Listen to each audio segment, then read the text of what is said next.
What's going on, guys? Welcome back to another video. In today's video we're going to be going over the new weapon updates that were confirmed by Tragic.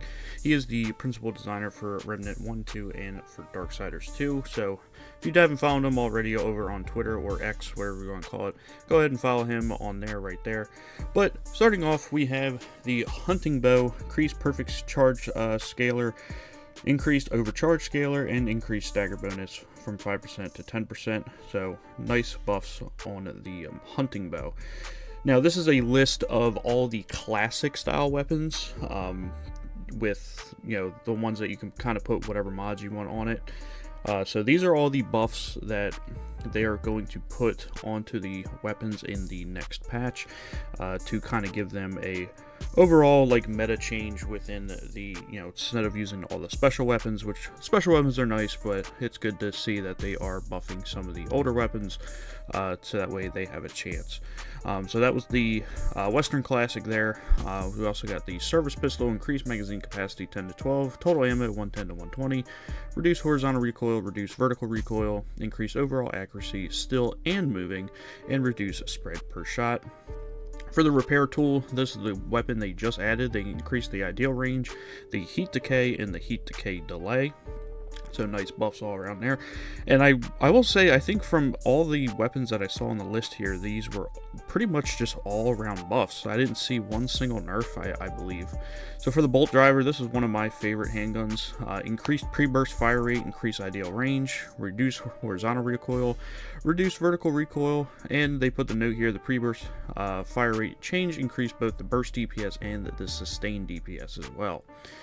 So for the bolt driver fans, that is a good buff there as well.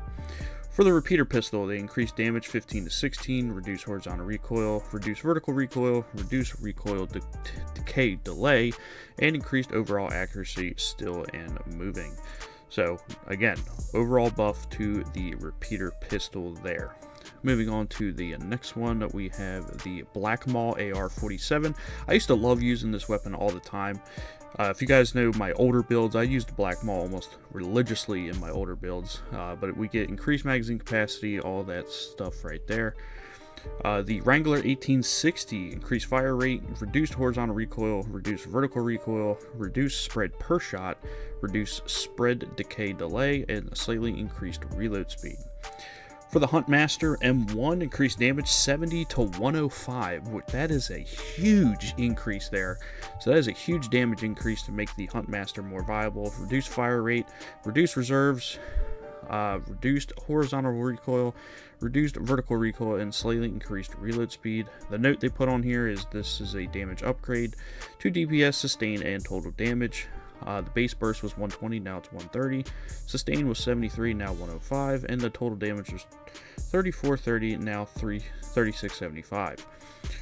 For the Sure Shot handgun, we increased damage to 110 to 115. Increased weak shot bonus 110% to 115%. Increased stagger bonus at 10%. Reduced horizontal, reduced vertical recoil. Increased reload speed, and more responsive fire after reloading. For the sniper rifle, the Widowmaker, increased damage 120 to 150, so nice damage increase there. Reduced recoil 7 to 5, reduced recoil speed 100 to 75, reduced horizontal recoil 0.4 to 0.25, reduced increased reload speed, and more responsive after firing. For the crossbow, increased damage 120 to 125, so small damage increase there. Increased projectile speed, increased reserves, increased ideal range, increased fall off range, increased stagger bonus, and slightly increased reload speed. So overall buff for the crossbow there. The dev note that they put in, notable DPS increase, absolute laser nail RPS reduction was for performance, but damage increase more than makes up for it, can't miss. For the Tech 22, I know this is a fan favorite for a lot of people. Increased damage 8 to 9, reduced RPS, increased reload speed, increased magazine size, increased total ammo, increased min-max accuracy, and overall buff there as well. Chicago typewriter, one of my favorites. Increased fire rate, increased reload speed by 15%, reduced horizontal recoil, increased reticle contraction per shot, increased accuracy at max reticle contraction, and added a 0.25 second delay before the spread enlarges. So a nice overall buff to the Chicago typewriter there. The Trinity crossbow that was added in the Forgotten Kingdom also got a buff: increased fire rate, reduced recoil per shot, increased projectile speed, increased ideal range, and increased fall off range. For the Bulldog, this was a pretty good weapon all around, but they also increased the fire rate, reload speed, secondary range, and reduced recoil. And for the good old Bone Saw, they reduced heat per shot, increased heat decay rate, increased overheat, animation play rate, increased fire rate, and increased base reload speed by 10%. So an overall just quality of life buff there. And the dev note says you can now fire 75 rounds before overheat. If you feather at all, you won't overheat. If you do happen to trigger it, it recovers more quickly. So again, nice overall quality of life buff to the Bone Saw. So these are all of the weapon changes that are coming within the next patch of Remnant 2. So let me know down in the comments below which weapon that you're excited to try out. I'm personally excited to try out the Black Maw and or the Huntsman M1 with that huge damage increase, especially once you factor in different weapon mods, mutators, rings, stuff like that. Might make another build with some of these new, or actually older weapons. So let me know in the comments below. Make sure to drop a like, consider subscribing to the channel, guys. I'll see y'all in the next video.